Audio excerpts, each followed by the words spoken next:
I'm Tracy Sable. Tonight on EWTN News Nightly, border battle. Senate Democrats try to find support for Ukraine as a bipartisan plan to address border security appears to be crumbling. We're on Capitol Hill, weighing in. An international court issues a ruling regarding Israel's war with Hamas. Thanks be to God.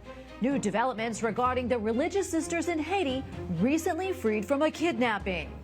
And the Spirit is moving him. Why a man is running 50 miles to honor Christ. These stories and more tonight. From EWTN, the Global Catholic Network, this is EWTN News Nightly. Being with us on the feast of Saints Timothy and Titus. Our top story tonight, the White House and Senate negotiators continue their weeks-long border policy negotiations, forging ahead on issues like immigration parole authority. But divisions among Republicans, led by former President Donald Trump, deepen and threaten to derail the whole thing. Capitol Hill correspondent Eric Rosales joins us now with the latest. Eric? Well, good evening, Tracy. Yeah, the big question is, what happens now? Honestly, nobody really knows. Negotiators tell me that they're about 90 to 95% done on the bipartisan effort to introduce new border policy changes, a plan which would also include support for Ukraine aid and Israel aid. But Republican leader Senator Mitch McConnell says that the plan might be dead because former President Donald Trump wants to take the lead on any new immigration policy. Meanwhile, the chief negotiators, they're still at it, and they tell me that they remain optimistic. The things that are in this bill, Donald Trump would actually want to be able to have as president on this. Obviously, if he was president right now, we would have a secure border right now, but he's not and we don't. But there's also legal authorities that he was looking for when he was president, like changes in asylum law that is in this bill. I am not giving up. I believe that there are still enough Republicans who actually are sincere about fixing the problem that we can get this done. But Senator Chris Murphy also cautions there's a faction in the Republican conference that will oppose any border deal.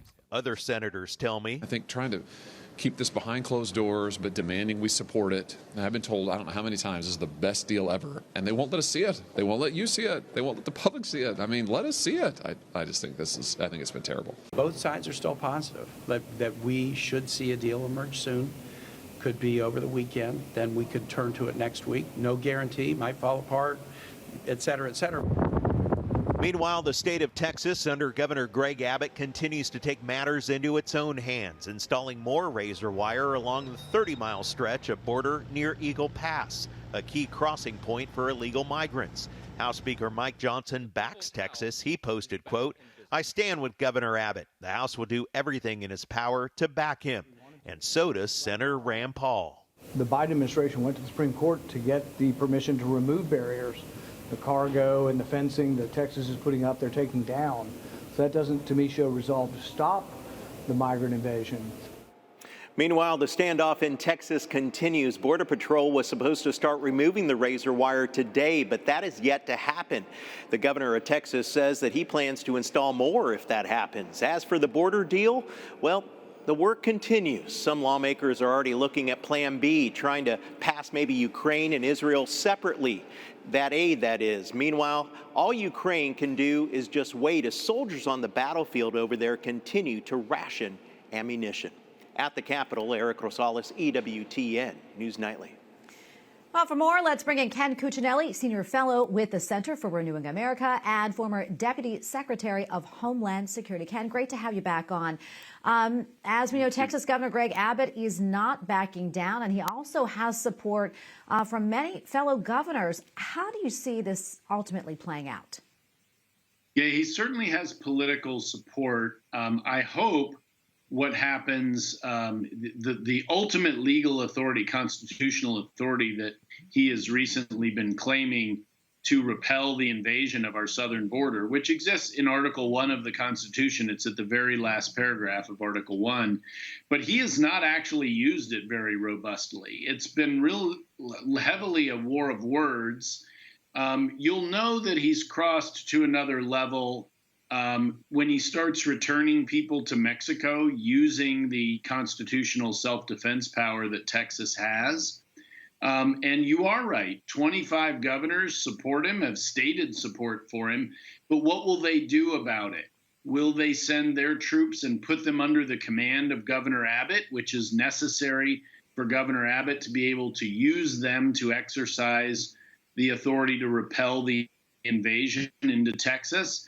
That's a necessary element. That can be deputization. There are ways to do that, but it remains to be seen how far the other governors will go, and they can't go any farther than Governor Abbott. So he does look very good, graded on a curve. The other border governors are doing nothing. Biden is clearing the way for illegal aliens to invade the country, including going to court to do it.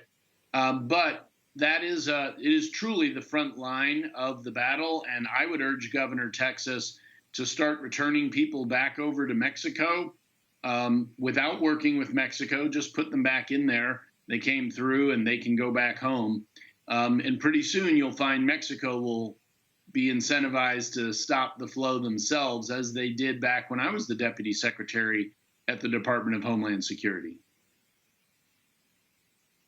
Ken, let's talk about, the states' rights versus the feds' rights. In this particular situation, I mean, where is the line drawn?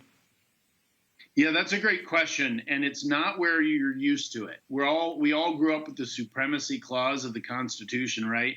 That seems to say the federal government outranks the state governments. That's not actually what it says. It says the federal Constitution is the highest law of the land. And the authority that Greg Abbott says he's exercising sometimes is from the Constitution. When the states made the federal government, they retained the authority to defend themselves, just like you and I have the right to defend ourselves. And in the famous Second Amendment case, the Heller case in 2008, Justice Scalia said, government didn't give you the right to defend yourself. It preserved it in the Second Amendment. In the same way, when the states made the federal government, they reserved to themselves in the Constitution the right to repel an invasion without federal permission or cooperation. And the founders were wise. This is exactly the kind of situation where that's appropriate. And Greg Abbott, I would urge him to do more than he has done. They have the forces and the money and the political will, and the people of Texas certainly support it. I'd like to see him finally defending 60% of our border with Mexico by sending people back. And if he does that, they'll stop coming. Okay, and so much more we can talk about, but unfortunately we're out of time. Thank you so much for coming on and for your insights. Always appreciate it. The Biden administration is reacting tonight to a ruling by the International Court of Justice. South Africa accuses Israel of committing genocide against Palestinians. Today, the court did not demand a ceasefire in Gaza, but it did harshly criticize Israel's wartime conduct. White House correspondent Owen Jensen reports. Owen? That's right, Tracy. The UN's court is demanding Israel do all it can to prevent death and destruction as it battles Hamas. The U.S. has strongly supported Israel's war against the terror group ever since the horrific attacks on October 7th, and the White House has rejected calls for a ceasefire. Israel vowing to keep going after Hamas in the Gaza Strip. The war now in its fourth month. Tens of thousands dead or injured, others held hostage. And now, the International Court of Justice ruling that Israel must try to contain death and damage in the besieged enclave. The State of Israel shall take all measures within its power to prevent and punish the direct and public incitement to commit genocide in relation to members of the Palestinian group in the Gaza Strip. Israel's prime minister says the genocide charge was false and outrageous. Israel's commitment to international law is unwavering.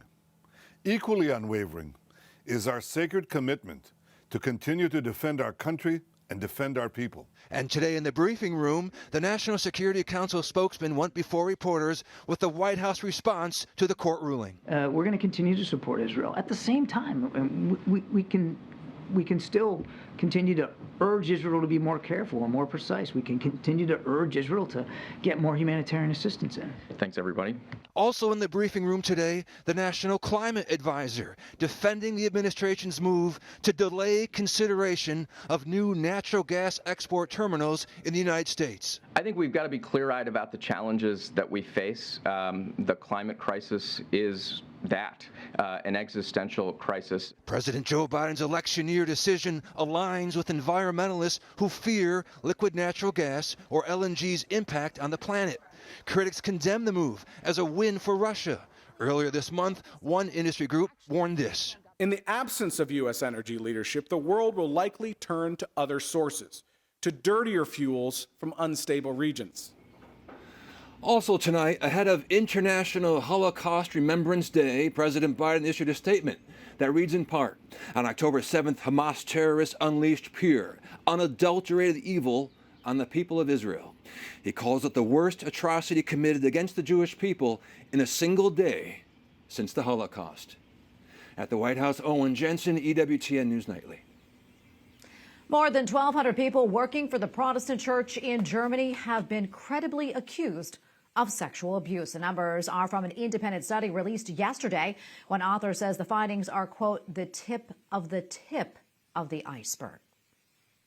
Dies ist eine hochselektive Stichprobe und spiegelt in keiner Weise das wahre Ausmaß. The author also says that there are likely many more people who could have been accused of abuse, given that not every personnel file was made available. The head of the Council of the Protestant Church in Germany said that she was deeply shocked by the results and adds that she apologizes wholeheartedly to the victims. A new video shows 2 of the 6 religious sisters recently released after being kidnapped in Haiti, leaving a local hospital. It is unclear what injuries they may have sustained while in captivity for several days. A local archbishop said all 6 religious sisters and the 2 drivers, who also were kidnapped and released, are in good condition. He declined to say whether a ransom had been paid, but added, quote, thanks to God for helping us. We have a lot more still to come here on EWTN News Nightly, including capital punishment. Was a new execution method used last night cruel and unusual? And analysis of a disturbing relationship trend and why it poses a threat to traditional marriage and the family.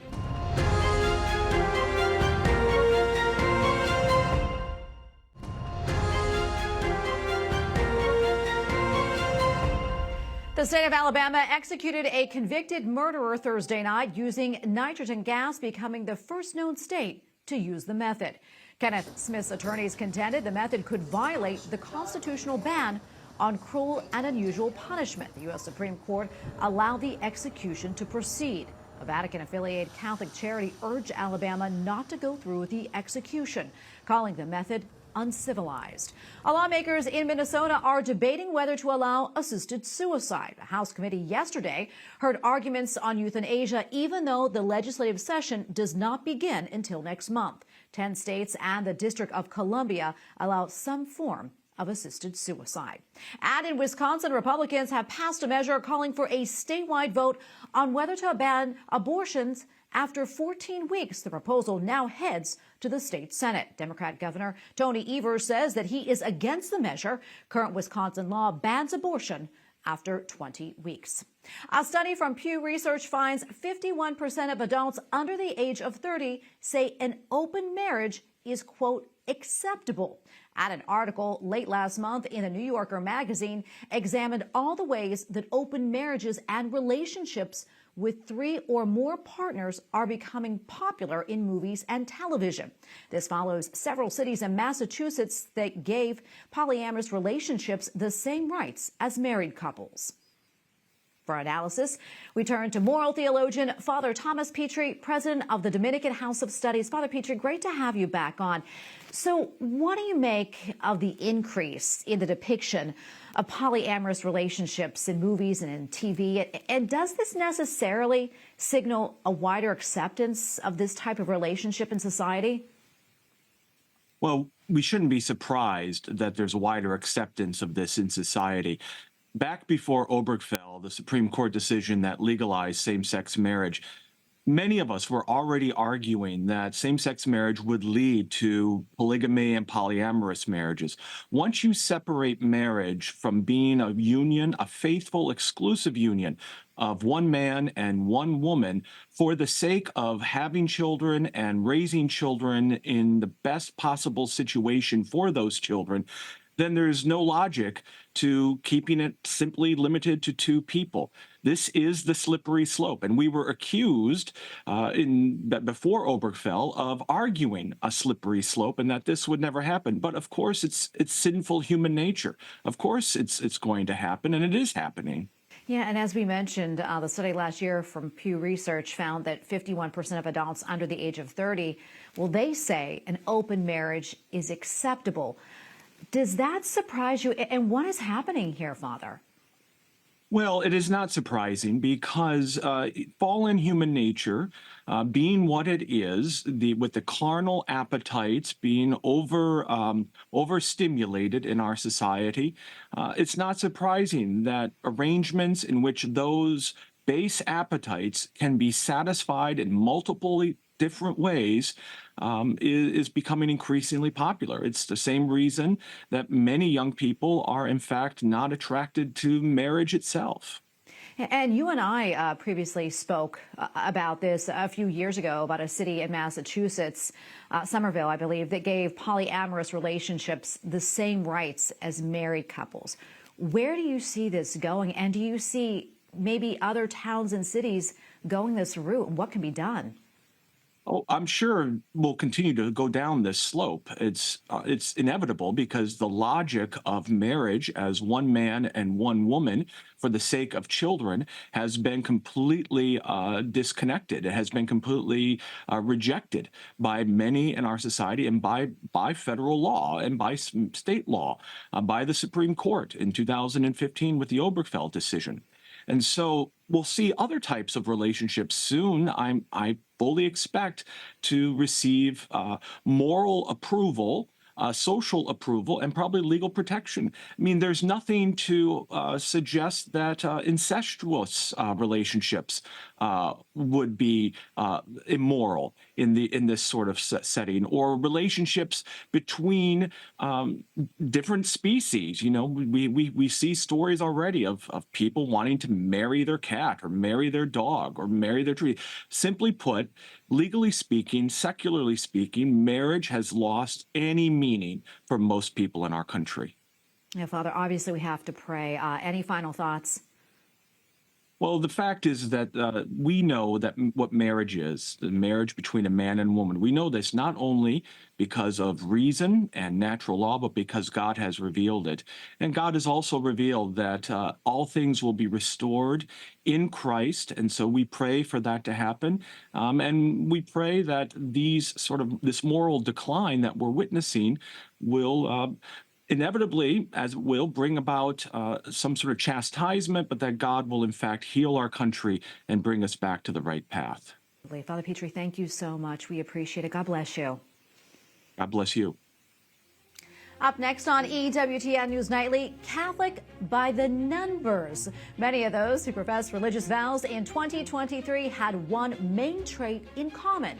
We'll explain. Plus, meet a man willing to run 50 miles for the Eucharist.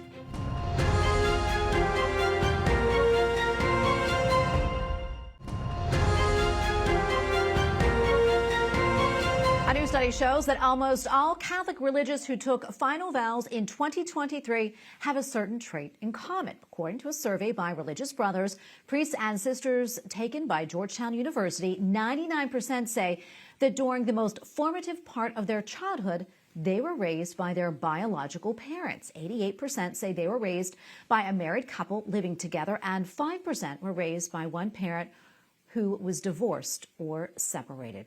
Pakistan is ending its mandatory study of Islam for non-Muslim students in 1st through 12th grade. The new curriculum will allow children to study the religion that their families belong to.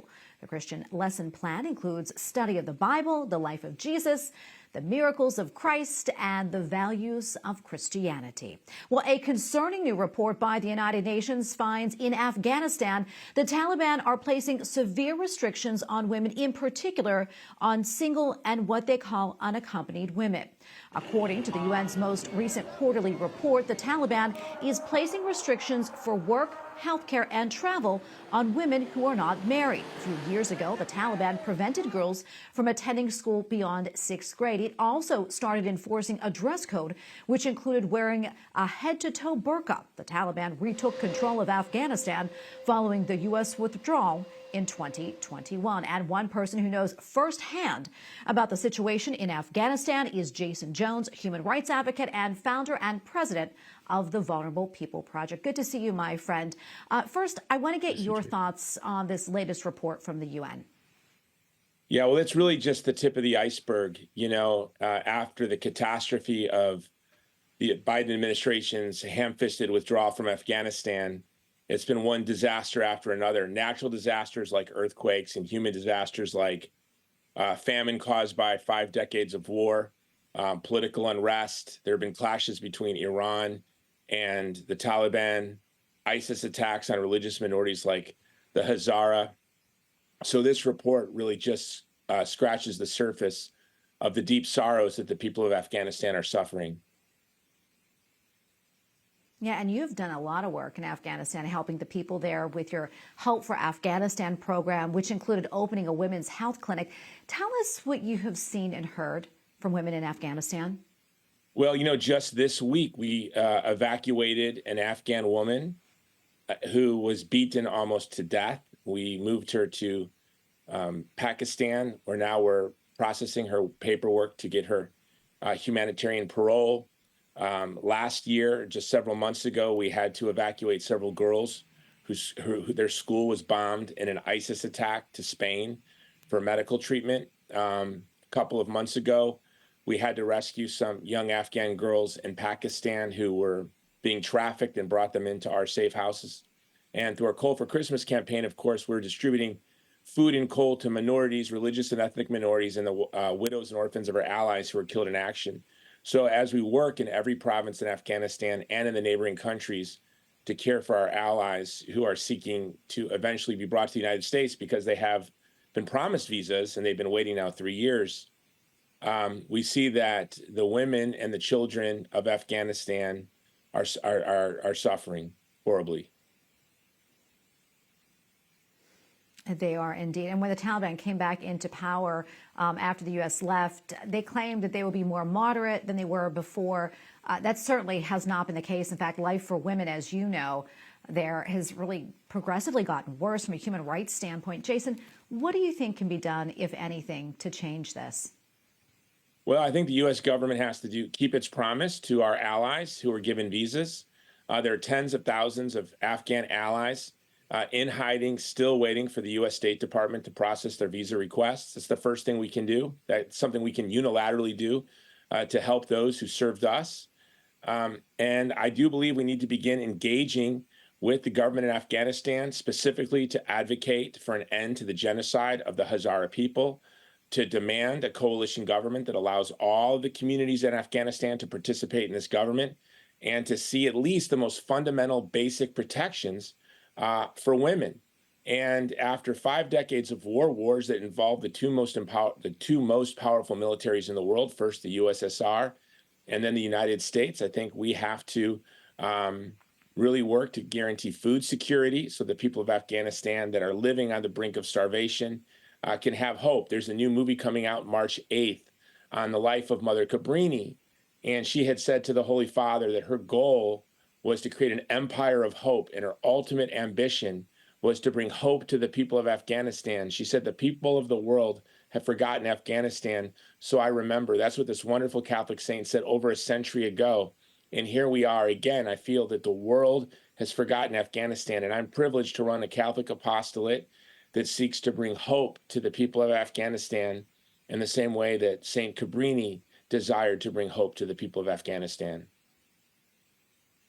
That's so beautiful, Jason. Your program over there is called Hope for Afghanistan. Quickly, almost out of time, but what's your hope for Afghanistan? My hope is that in my prayer every night with my family, we pray every night that Afghanistan can in our lifetime become a shining example of peace, prosperity, and religious freedom where the ethnic minorities participate and thrive. This is my prayer. For 2 decades, our men and women in uniform fought shoulder to shoulder with the people of Afghanistan. We've knit together a very tight bond.